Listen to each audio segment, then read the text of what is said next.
Hindi pa ba sapat na iniligtas kita? Ha? Bakit mo ba ako niligtas? Anong kailangan mo sa akin? Hindi kita kilala nung iniligtas kita.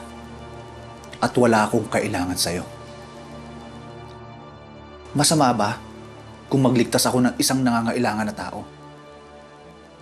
Naligtas mo na ako. Bakit nag-aalok ka pa ng tulong ngayon?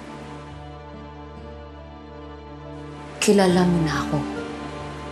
Alam mo makapangyarihan ang kalaban ko. Bakit gusto mo pa madamay?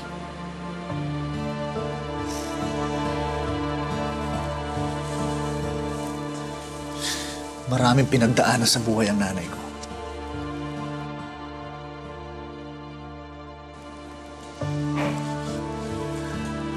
Maraming nangapi sa kanya. Hanggang nasiraan siya ng bait. At ang masakit nun, hindi ko siya natulungan, wala ako sa tabi niya nun.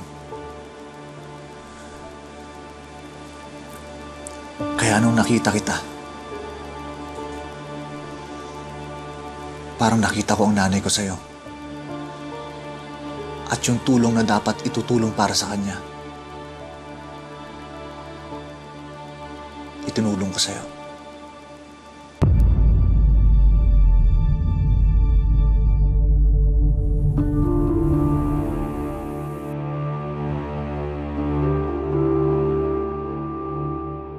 Nasaan siya ngayon?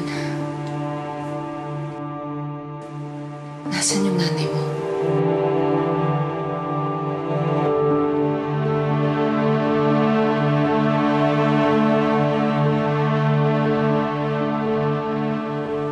Sa San Rafael, kung saan ka nang galing na ospital.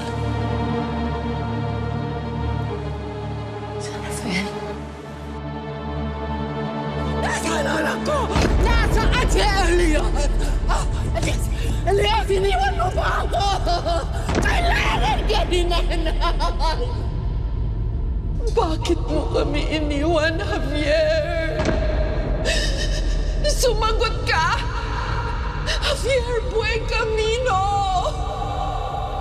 Nanay, kilala niyo po si Javier Buen Camino. Asawa ko siya. May anak kami. Si Elias. Alam kong darating siya. Darating ang anak ko. Darating si Elias.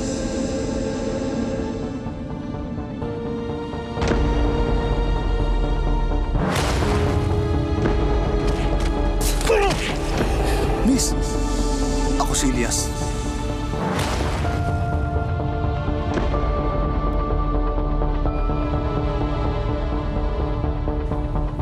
Nanay mo si na Isabel?